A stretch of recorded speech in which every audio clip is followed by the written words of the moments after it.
Hey everyone, it's Robert Musica here with the Legacy Home Team, and I hope you're preparing to finish your summer with a bang over the next week or two. Today I want to share with you some important updates in the real estate industry. As a response to a recent settlement involving the National Association of Realtors that you've probably heard about on the news by now, there have been some changes made that are designed to make real estate transactions smoother, more transparent, and even safer for everyone involved, specifically consumers. Whether you're a previous or future client of ours, these updates will help you know exactly what is expected moving forward when working with a licensed realtor in a future real estate transaction.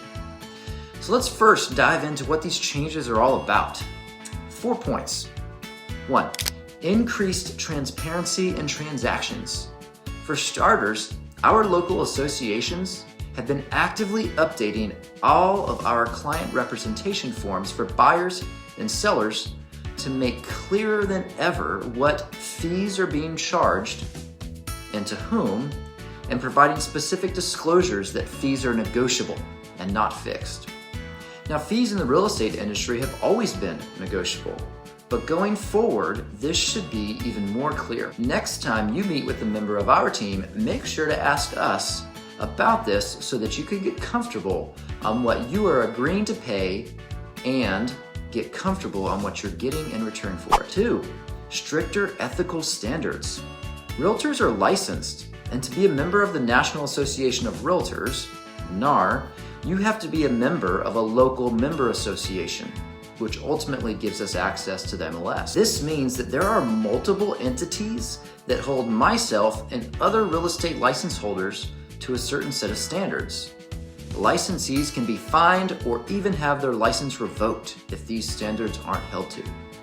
With the recent lawsuit and changes that are being implemented, the fines are as steep as ever to ensure realtors follow all guidelines, especially regarding commissions.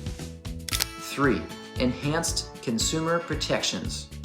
One of the changes that's been mandated is that realtors are no longer allowed to post on the MLS the buyer's agent commission that's being offered on one of their listings. With this change, a would-be unethical buyer's agent would not have the ability to filter out properties prior to sending them to his client that wouldn't pay him his desired fee.